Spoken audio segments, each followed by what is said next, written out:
जय हिंद दोस्तों, स्वागत है आपका अपने YouTube चैनल हिंदवंश में। दोस्तों, आज हम बात करेंगे ममता बनर्जी के नए चुनावी प्रोपेगेंडा के बारे में। हम ममता को उन्हीं के शब्दों में जवाब देंगे। तो राष्ट्रवादी भाइयों, अंत तक बने रहिएगा हमारे साथ। हमारे हिंदवंशी भाइयों के लिए अंत में एक बोनस पार्ट है। हमने एक नया ट्रेंड शुरू किया है जिसे कहते हैं मेम बाण, जो कि वीडियो के अंत में हम आप लोगों से शेयर करेंगे। तो मेम बाण देखने के लिए अंत तक जुड़े रहिए। धन्यवाद। और आगे बढ़े उससे पहले आपसे एक आग्रह और करना चाहूँगा। कृपया चैनल को सब्सक्राइब अवश्य करें। चैनल को सब्सक्राइब करने के लिए आप हिंदवंश के सब्सक्राइब बटन पर जाएं, जो लाल रंग का बटन आपको दिख जाएगा, उस पर क्लिक करें और उसके बाद बेल आइकन को प्रेस करें। बेल आइकन प्रेस करने के बाद ऑल पर क्लिक करें ताकि आपको हमारी नई नई वीडियोस और उसकी सारी नोटिफिकेशंस प्राप्त हो जाए। बस इतना सा काम देश हित में आप भी कर दीजिए। चलिए आगे बढ़ते हैं।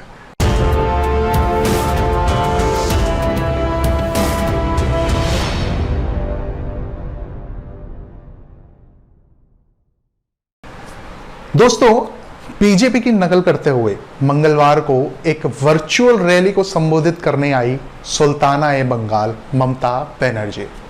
मेरा ममता को इस तरीके से संबोधित करने का कारण यह है कि ममता को धर्म विशेष के प्रति लगाव कुछ ज़्यादा है।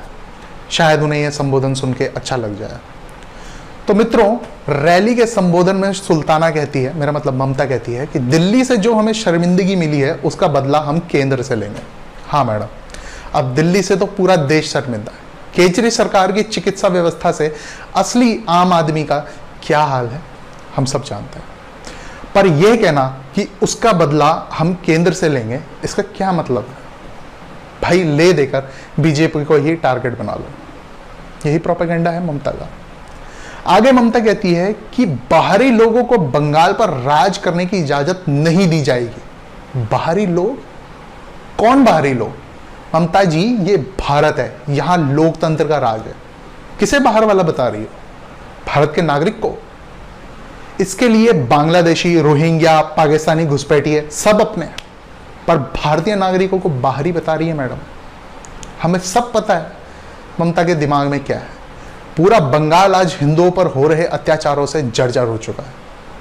कैसे सनातन मंदिरों को तोड़ा जा रहा है, कैसे हिंदू पर्वों पर रोक लगाई जा रही है, कैसे हिंदू अपने ही देश में बेड़ियों में जकड़ लिया गया है। बंगाल उसका सर्वप्रथम प्रत्यक्ष प्रमाण है। देखिए, ये वो है जो भारतीयों को बाहरी बता रही है और रोहिंग्याओं को बंगाल में बसा रही है। आगे बीजेपी विरोधी प्रोपेगेंडा को सफल करने की कड़ी जोड़ते हुए ममता कहती है, ऐसे लोगों में कोई क्वालिटी नहीं।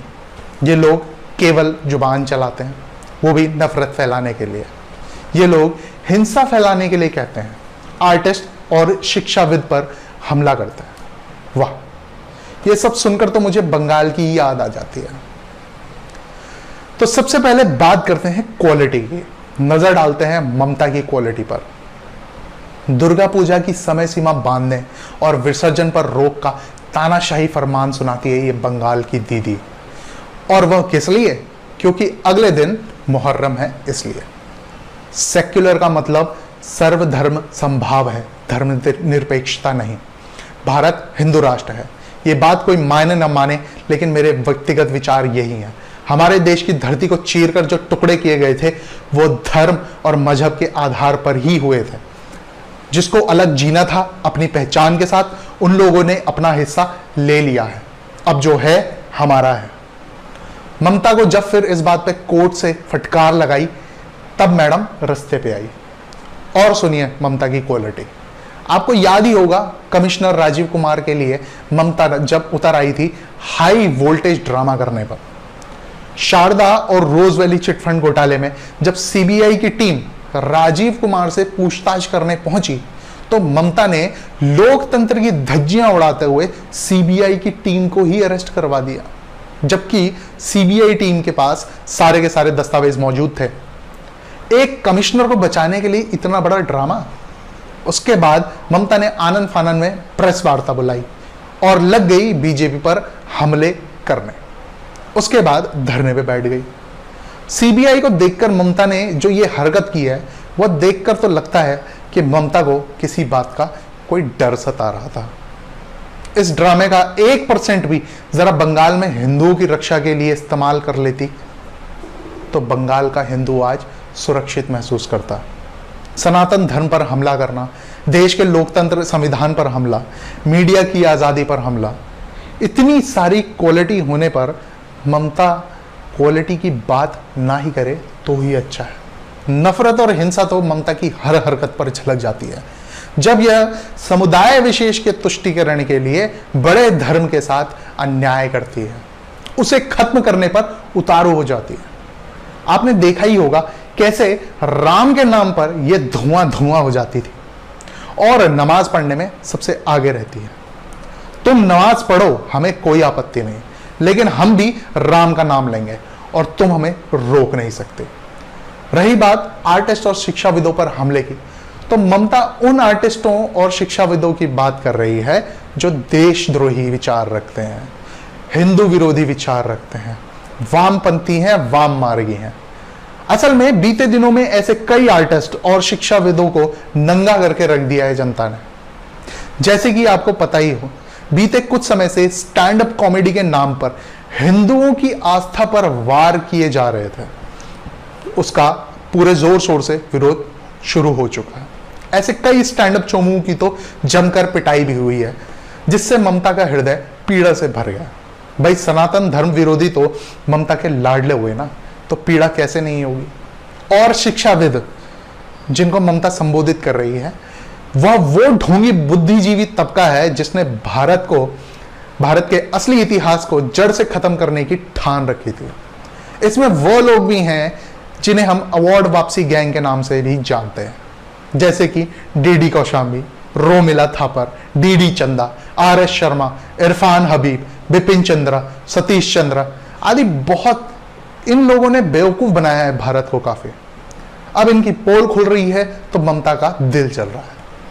इन सब चीजों के साथ साथ ममता ने CAA और NRC का दुखड़ा भी रोया।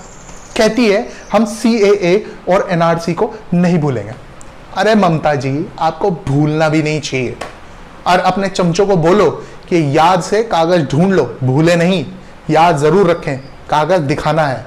ठीक वैसे ही दिखाना है जैसे बैंकों के सामने पैसे लेने के लिए कागज लेकर लाइन में खड़े थे। और हाँ, ये DM तय नहीं करेगा कि भारत का नागरिक कौन होगा।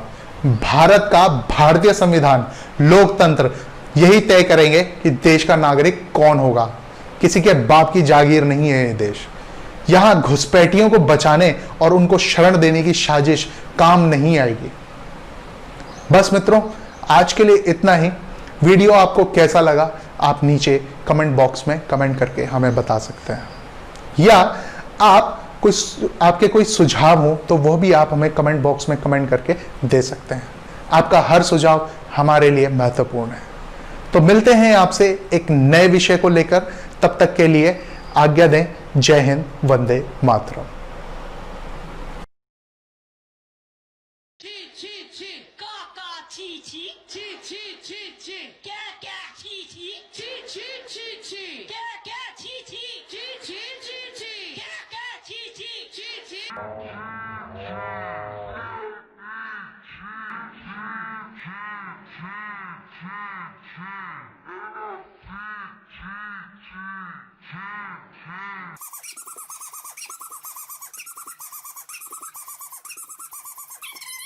Uh-huh.